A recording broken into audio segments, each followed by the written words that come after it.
Jõulud on eriline aeg, eriline just seetõttu, et pea igal inimesel kaob igasugune võime ülesöömisest piiri hoida. Et arstidel igav hakkaks, oleme meiegi täna jõudnud Eesti suurimasse ja tähtsaimasse haiglasse, Põhja-Eesti regionaalhaiglasse, et lähemalt uurida, milline näeb välja arsti igapäevane elu. Et sind kui tulevast residenti arstiteaduskonna poole meelitada, oleme sulle ette valmistanud paar intervjuud. Räägitakse, et ligi veerandil Eesti täiskasvanutest vahemikus 2016 kuni 2021 esines vähemalt üks psüühikahäire, millest kõige tuntumad olid ärevus ning depressioon. Kuidas te ütleksite, et psühhiaater kujundab patsiendi igapäevast elu? Kuidas kujundab patsiendi elu? Raske küsimus. Ma arvan, meie patsientide puhul, eks me üritame siis selle psüühikahäire mõju elule vähendada, et inimene saaks oma elu elada nii, nagu ta ise tahab. Et see on see eesmärk, et parandada toimetulekut ja elukvaliteeti. Kui kaua te psühhiaatriks õppisite? No õpivad kõik samamoodi, et kõigepealt tuleb astuda arstiteaduskonda. Mina õppisin Eestis, Tartu Ülikoolis. See on põhiõppe on 6 aastat, kõikidele sama. Ja siis sellele järgeb eriarstiks spetsialiseerumine residentuuris. Ja see on psühhiaatrias siis 4 aastat ja kui tahad veel lastepsühhiaatriks saada, siis tuleb see 5. aasta veel lisaks. Et mina siis õppisin täiskasvanute psühhiaatriks, ehk siis 6 aastat arstiteaduskonda pluss siis 4 aastat residentuuri. Mis on kõige suurem müüt, mida olete vaimse tervise kohta kuulnud? Mina tegelen kõige rohkem raskete psüühikahäiretega, psühhoosiga, et nende puhul siis võib-olla kõige rohkem seda, et need psühhoosipatsiendid on kuidagi väga ohtlikud või agressiivsed, et sellist müüti tuleb palju ette, aga tegelikult see ei vasta üldse tõele. Kui suur on ühe psühhiaatri koormus hetkel? See on väga erinev, et see on täpselt nii palju tööd, on täpselt nii palju, kui ise jaksad ära teha ja võib kogu aeg juurde võtta. Et tööd ei ole kunagi liiga vähe, et on nii haiglas töötades tegelikult ühe patsiendi kirjutad välja, tuleb 2 tükki asemele ja sama on ka siis polikliinikus või kuskil kas või eravastuvõtus, et kogu aeg on kõik ajad täis, nii et nii palju tööd on, kui ära jaksad teha. Mida teeb õde igapäevaselt?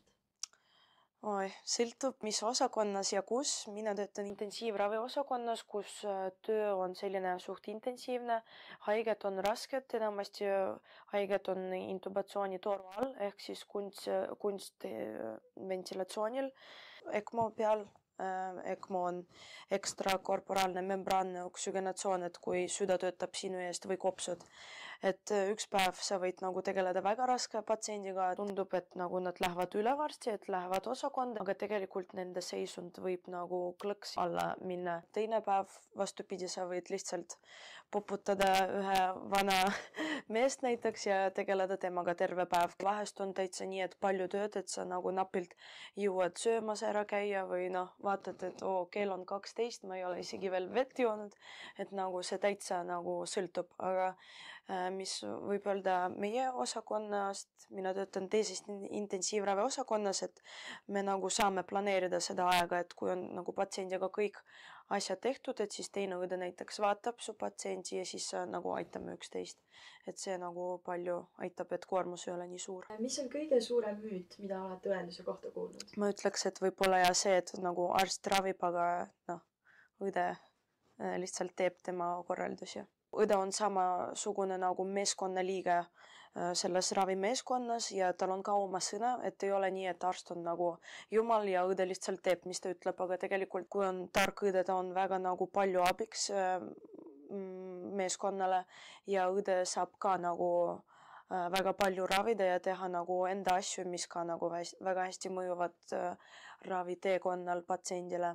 Õde on väga nagu hea eriala, et sa saad ennast rakendada praktiliselt igal pool, kel on olemas võimalus õele minna magistrisse, kus sa saad valida enda eriala, et spetsiifilisem. Sa saad teha vastuvõtte, et sa saad olla psühhiaatriakliinikus, sa saad teha neid vastuvõttes, sa võid olla intensiivraviõde, nagu ka põhjalikumalt seda õpid ja siis saad olla juht ja tegelikult saab minna ka doktorikraadi omandama, aga Eestis hetkel sellist võimalust ei ole, ainult Soomes saab minna. Mis on kõige põnevam teie töö juures?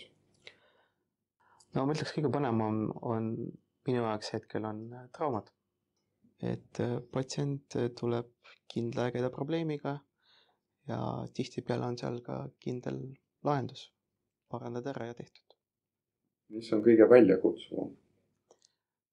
Töö puhul võib-olla on PERH on suur haigla, vahepeal on siin korraga tuleb hästi palju patsiente. See on raske kõiki korraga hoomata. Kui patsiente individuaalselt vaadata, siis hästi tulevad need raskemad juhtumid, kuskil temast suuremad vigastused, traumad, mille ravi võib osutuda päris keeruliseks ja pikaaegseks. Millega puutute igapäevaselt kokku? Polikliinikus enamasti on kroonilised probleemid. Inimesed tulevad oma pikaaegse põlve või õlavaluga, vanemad inimesed. Valvetes on rohkem erakorralisemaid haigeid, erakorralised traumad, just äsja juhtunud, sattunud EMO-sse, seal leitakse on mingi tõsine vigastus ja siis võetakse meiega ühendust, et mis edasi saab. Loodame, et mõistad nüüd lähemalt, millised katsumusi ja rõõme meditsiinitöötaja igapäevaselt oma töös kohtab. Viimane katsumus jääbki aga vaid sulle.